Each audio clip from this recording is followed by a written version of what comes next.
സാധാരണ ഞാൻ ആദ്യമായി ഉണ്ടാവണ വെണ്ടയ്ക്ക വിത്തിന് നിർത്താറില്ല, പറിച്ച് കറി വയ്ക്കുക ചെയ്യുക. ഇത് നിർത്താനൊരു കാരണമുണ്ട്. ഒന്ന്, ഇത് വാങ്ങിച്ച ഓൺലൈൻ സ്റ്റോറിൽ ഇപ്പോൾ കാശിലായ്മ കാണുന്നില്ല, ബാക്കി പച്ചക്കറി മാത്രമേ ഉള്ളൂ. അവിടുന്ന് വാങ്ങിച്ച വിത്തുകൾക്ക് എന്തുകൊണ്ടാണെന്നറിയില്ല, എനിക്ക് കൂടുതൽ മുളയ്ക്കുന്നതായിട്ട് കണ്ടിട്ടുണ്ട്. ഏകദേശം 100% തന്നെ വിത്തുകൾ മുളയ്ക്കും. അതുകൊണ്ടൊരു സന്തോഷമുണ്ട്. മറ്റേ പലപ്പോഴും ഓൺലൈനായിട്ട് വാങ്ങിച്ചാൽ ഇവിടെ എത്തുമ്പോഴേക്കും വിത്തിൻ്റെ ഗുണം പോയിട്ടാണോയെന്നറിയില്ല, വിത്ത് മുളയ്ക്കാറില്ല പലതും. പക്ഷേ ഇവർക്കൊരു കുഴപ്പമുണ്ട്, ഇവർ രജിസ്റ്റേർഡ് പോസ്റ്റ്, ഇന്ത്യ പോസ്റ്റിലേ അയക്കുള്ളൂ. അപ്പോൾ ചിലപ്പോൾ നമ്മൾ വീട്ടിലില്ലെങ്കിൽ അവിടെ പോയി വാങ്ങേണ്ടി വരും, ഇവിടെ പോസ്റ്റ് ഓഫീസിൽ പോയി വാങ്ങേണ്ടി വരും. അതൊരു ചെറിയ ബുദ്ധിമുട്ടാണ്. എന്നാലും വിത്തുകൾ നല്ലോണം മുളയ്ക്കുന്നുണ്ട്. അപ്പോൾ ഈ വിത്തൊന്ന് നമ്മുടെ വക ഒന്ന് ഉൽപ്പാദിപ്പിക്കാനൊരു ശ്രമം, അതാണ് ഒരു കാര്യം.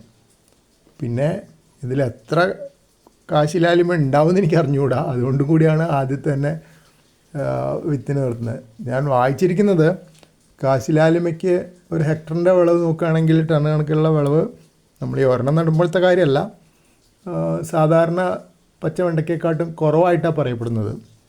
അപ്പോൾ അതുകൊണ്ട് ഇനി അഥവാ നല്ല വെണ്ടയ്ക്ക ഉണ്ടായി കിട്ടിയില്ലെങ്കിൽ പിന്നെ എനിക്ക് ആ ചാൻസ് മിസ്സാവുമല്ലോ. അതുകൊണ്ട് ഞാനിപ്പോൾ തന്നെ ആദ്യത്തെ ചുവന്ന വെണ്ടയ്ക്ക അഥവാ കാശിലായ്മ വിത്തിന് നിർത്തുകയാണ്.